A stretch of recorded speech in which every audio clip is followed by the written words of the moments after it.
আজকে আপনাদের দিরা এবং সাল্লায় যে মানুষটি দাড়িপাল্লার কাণ্ডারি হয়েছেন, তিনি শুধুমাত্র এই দিরা এবং সাল্লার নেতা নয়, তিনি সারা বাংলাদেশের নেতা।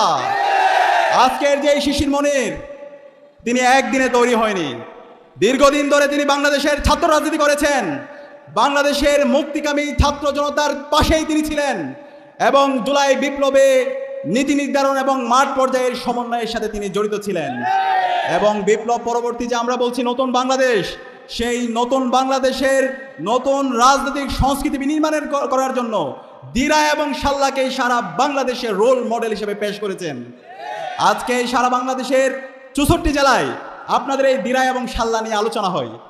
দিরা এবং সাল্লার মানুষের যে উৎসব, তাদের যে আনন্দ, তাদের যে প্রতিযোগিতা, সেটা সারা বাংলাদেশের সবার কাছে একটা রোল মডেল।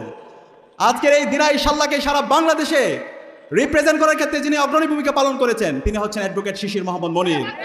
এই অ্যাডভোকেট শিশির মোহাম্মদ মনির আজকে বর্তমানে বাংলাদেশের তারুণ্যের আইকন। এই অ্যাডভোকেট শিশির মোহাম্মদ মনিরকে আগামীর বাংলাদেশের নেতৃত্ব দেওয়ার জন্য দিরা এবং সাল্লার যারা যুব সমাজরা আছে, ছাত্র যারা আছে, মুরব্বীরা যারা আছে, সবাইকে অগ্রণী ভূমিকা পালন করতে হবে। আমরা কি পারবো? ইনশাআল্লাহ, ইনশাআল্লাহ।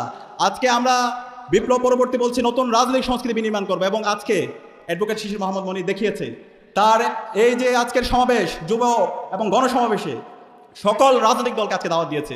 বিএনপির প্রার্থীকে দাওয়াত দিয়েছে, অন্যান্য যে প্রার্থী আছে সবাইকে দাওয়াত দিয়েছে, সকল সংগঠনকে দাওয়াত দিয়েছে। আমরা এমন একটি বাংলাদেশ চেয়েছিলাম যেখানে আইডিয়ার প্রতিযোগিতা হবে, যেখানে ভালো কাজের প্রতিযোগিতা হবে, যেখানে মেধা এবং যোগ্যতার প্রতিযোগিতা হবে। আমরা আশা রাখছি এই দিরাই সাল্লার কাণ্ডারি অ্যাডভোকেট শিশির মোহাম্মদ মনির তার মেধা, যোগ্যতা, সততা দিয়ে সারা বাংলাদেশে অগ্রণী ভূমিকা পালন করবে ইনশাআল্লাহ। সম্মানিত উপস্থিতি, আমরা দেখতে পেয়েছি গত 54 বছরে বাংলাদেশে অসংখ্য নেতা হয়েছে।